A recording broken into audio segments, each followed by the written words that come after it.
think Devontae finished with 172 yards. Yeah. Tank Two Dell touchdowns as well.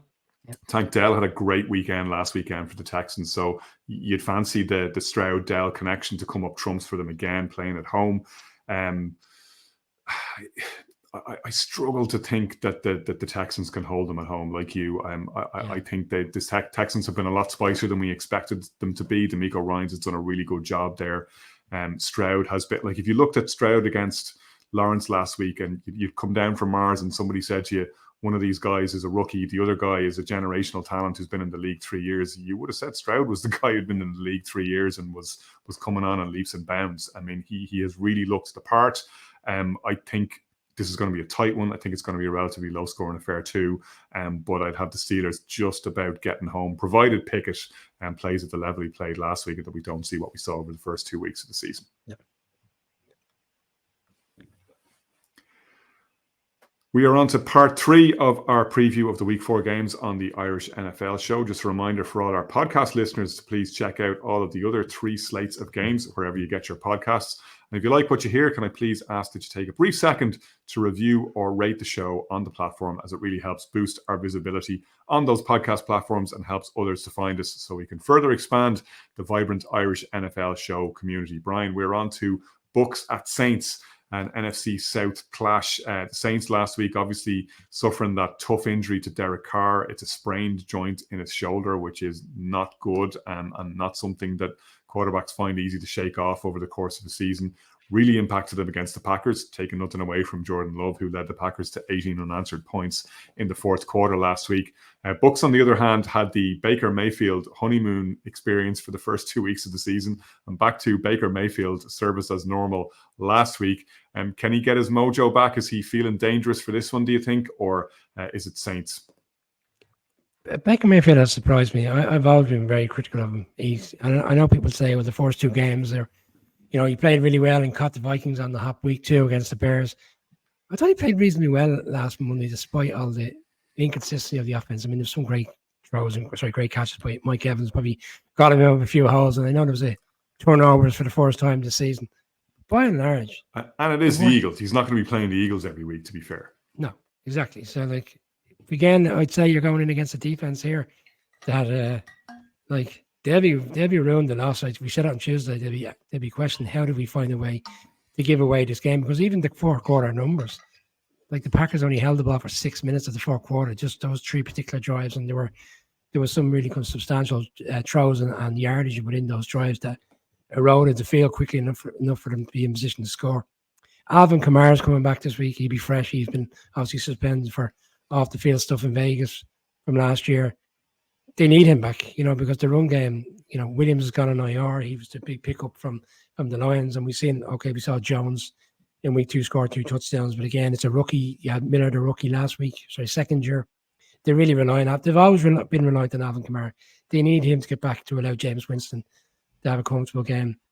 This is a difficult one, because I can see why the Bucs can rebound, but I'm on the Saints since the start of the season. I'm on them more so because of their defense, and I think the defense at home on Sunday will do enough to put Mayfield under pressure. I think the Saints will score enough to get over the 9. I think Olave might be the one again. It was that big game and maybe a couple of touchdowns. But Saints for me. Yeah, I'd agree with a lot of that. I think, overall, I trust the Saints defense in this one more than I trust the Bucs offense to carry them. James Winston, as we know, that can be a roller coaster experience. They had a poor fourth quarter last week with him in, didn't score a single point, as you say, and Packers absolutely maximized the relatively minimal opportunities they had, got the crucial 2-point conversion, which delighted every analytics nerd in the league. This is the thing that when you're 14 points down, you should always go for 2 if you score the first touchdown, because it gives you the best winning percentage. I'll leave you to Google that one and figure out how that one works, but it is interesting, and it's clearly something that Matt LaFleur trusts in, and it worked out for the Packers last week. I don't see the Saints getting caught like that again. I don't see them getting caught at home. I think Jameis is a more than serviceable backup quarterback. I think, again, I trust that defense. Bucs have a couple of key players out. Vita Vea, I think, picked up an injury last week. They could ill afford that. I think they're vulnerable on that side of the ball, and I think the Saints will take them at home.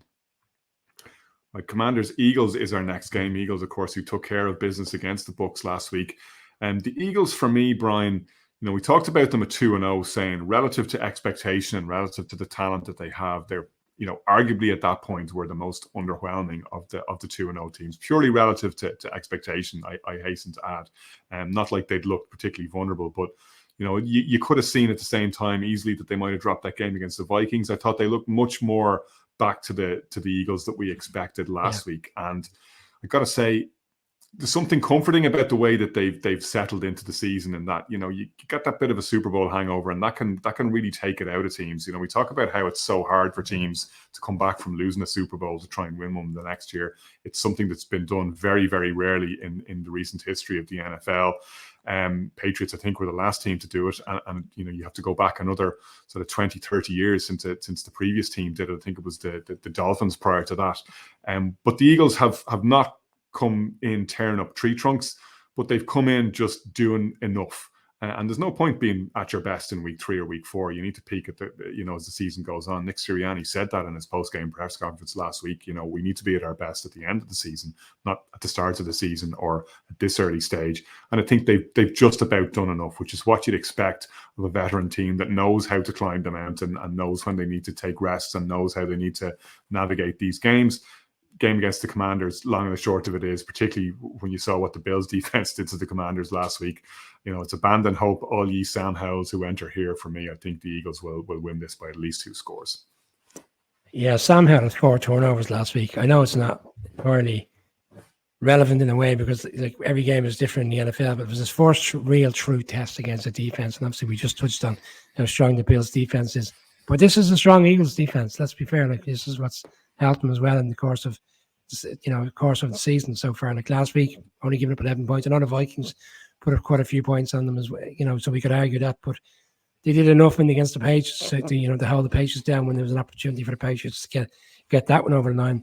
And for Jalen Hurts, I'm not going to say he's just shooting the breeze and going through casually, but he's 740 yards, he's 6 touchdowns. Okay, he's had 3 interceptions. He's not setting the world alight, but he's still. It's reassuring, as you said, that they're winning these games in the manner in which they are, because it only kind of leads you to think that come November, December, when they need to really hit the ground running and put themselves in a position to get that number 1 seed, because the way things are going, I know it's very early in the season, but you look at the 49ers, for me, they're the most complete team right now, and the both of them are going to be battling each other out. They do play each other this season. Ultimately, that could be the game that kind of decides who gets the number 1 seed, and we've seen in the past, if you've the number 1 seed and you're at home, life is a lot easier for you to be in the promised land come February and playing in the Super Bowl. But yeah, I agree. For me, this game, last year the Commanders beat them. They beat them on a Monday Night Football last year when they were the team that could have ended that unbeaten run. I just can't say it this time around. I think the Commanders have had a great start. They were showing last week the level they need to get at. They won't get it this week either. I think Eagles comfortably in this one. Vikings at Panthers, Brian. Vikings last week dropped a crazy one to the Chargers. Both teams seem to be doing their best to lose it going into the final minutes there last week.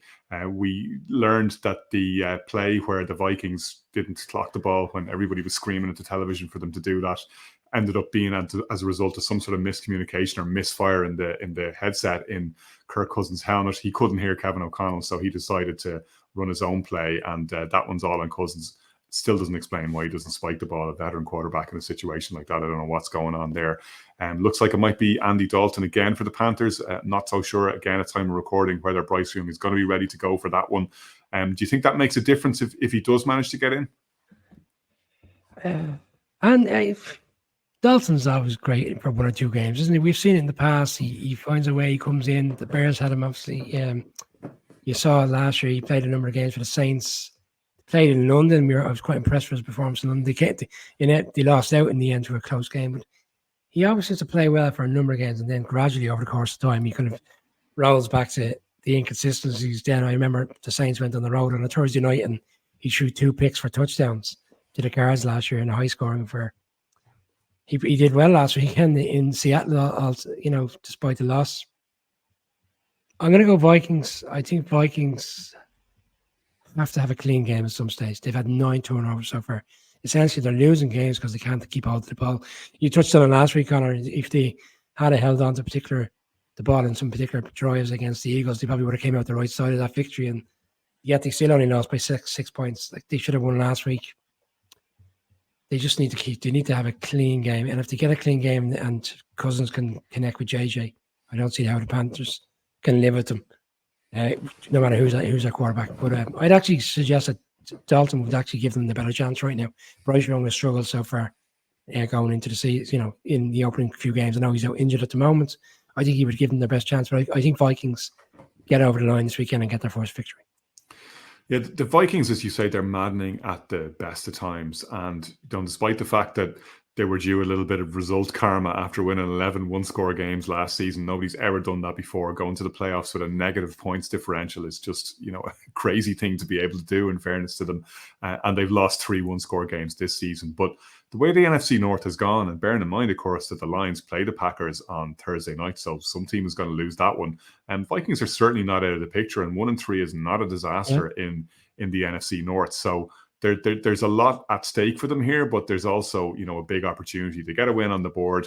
Not the toughest trip you could have coming up on your schedule to do it against the Panthers, particularly with the question mark over the QB, as you say. I think probably on balance, maybe Dalton does give them the best chance to win at the moment, but the Vikings have played better against worse teams and not got the result. Yeah, that kind of worries you that things haven't clicked and there are those still weird misfires that happen. But I think they will do enough and they'll have enough and they'll be motivated enough to take the result here. I remember a couple of years ago they played a game in Carolina and it ended up going to overtime and the Vikings came out on top, and it was kind of a key result at that time. But it didn't really reflect on their end of season form. At that particular stage of the season was a huge win. This would be a huge win. As I said, the NFC is still wide open. To get 1-3, they'll reflect on the games they played that they should have won. It could be the turning point, but again, Cousins has to have a clean game. And if we see the same traits as the last few games, Panthers defense will take advantage. Raiders Chargers next up, Brian. More hot seats than a season of mastermind here. Both head coaches, you would say, feeling the warmth beneath their britches as the season goes on. Brandon Staley bailed out by his defense, a combination of his defense and that brain freeze of Kirk Cousins that we literally just talked about last week. Josh McDaniels under a similar amount of pressure, like a lot of things going wrong there. You had Devontae Adams talking at his locker after the game last week saying, last season was the season where we talked about the things we needed to do. This season is the season where we need to do them, and we're not getting them done. After 3 games, this is not where I expected to be, and that's not what you want your playmaker, arguably the best player on that team, to be saying this soon into the season. Josh McDaniels, as we know of old, is a tricky man to deal with in the locker room. That's his reputation. His winning percentage now with the Raiders even worse than it was when he was head coach of the Broncos, and he was shown the exit there. It's hard for me to see it getting any better this week against the Chargers. I think for all of their faults and for all of Brandon Staley's crazy play calling, that Chargers offense is actually going pretty well under Kellen Moore. I think that's largely been a success. We talked about Justin Herbert's outrageous game last week. 40 of 45, completing over 80% of his passes. He seemed to be able to just put the ball at will wherever he wanted. Now, got a little bit lucky with one of the touchdown passes, which essentially was a turnover that was tipped up by the defensive back and fell just nicely for Palmer in the end zone. But other than that, there's not a single throw that Justin Herbert would have wanted back. He just seems to be really feeling it right now. Playing at home, dubious advantage that is for the Chargers, given their weak support in SoFi. I think they'll have more than enough to handle the Raiders. Is Devontae Adams trying to talk his way out of there, albeit very early? You wonder, because the reason I know it's probably a little bit off kilter in terms of the game analysis and conversation, but he went there to play with Derek Carr. That was his friend from college. Derek Carr gets released at the end of the season. The Raiders don't have the season. A lot of people had expectations that Raiders team would push on from the previous year when he made the playoffs. Last year went completely away. I mean, they were beaten by Jeff Saturday, with all due respect, like really bad results. And he says, I find the comments interesting. We saw the mistakes of last year. We didn't think we'd be making them this season. But everybody who looks in at the Raiders going into the season, including themselves, all saw a bad season coming. But yet the players seem taken back by the nature of the results. It's interesting because maybe they see a different thing than what we're seeing. Jimmy G has had the most turnovers, interceptions this season. Now, a lot of people are saying he played with a concussion for large parts of the game last weekend, and that would have. If that's one of the main reasons as to why the interceptions were shown. I'm not buying that because he hasn't looked 100% comfortable. Even the Broncos game, he had to go out with an injury and he came back in. Okay, he got over the line. I can't see them living with the Chargers as much as I'm not a fan of the head coach. You touched on it there. This Chargers offense, has put up some really strong numbers, some strong scores. I think the Raiders would have to be hitting the 30 mark to be in a position to win this game. Can't see it. Mike Williams is obviously gone for the season. Eckler has been ruled out tonight. So there is players missing. Maybe that will have an impact. But the likes of Palmer, you touched on his touchdown there. This is the time for him to step up. He's been in the, on the periphery over the course of the last 2 years, has some good games. Maybe it's time for him to gradually show himself as a proper true wide receiver for the team. But Chargers get back to 500 on Sunday, and I'd see them putting up some good scores, yeah. Cardinals Niners, Brian, when this schedule was drawn up, you would have looked at this game in week 4 and gone, yeah, I can ignore that one. That their Cardinals are going to get absolutely rinsed there. Their team that's going out to tank. Niners, arguably the best, strongest team in the NFL, certainly an argument for being the strongest team in the NFC, up there with the Eagles. But the way it's gone, the Cardinals have been really competitive week in, week out, and turned over the Cowboys last week. Probably the shock of the season so far, young season and all as it is. Dobbs has looked much better than expected. They look like they have a little bit of nice variety there on offense. They can hurt teams in different ways. This is now looking like a fun little game in that window. Yeah, I have to be careful what I say about this, because last week I said they get blown out because they're coming up against a real proper defense in the Cowboys, and it didn't materialize that way. And now this week they're going to go up against arguably one of the best defenses again in the league.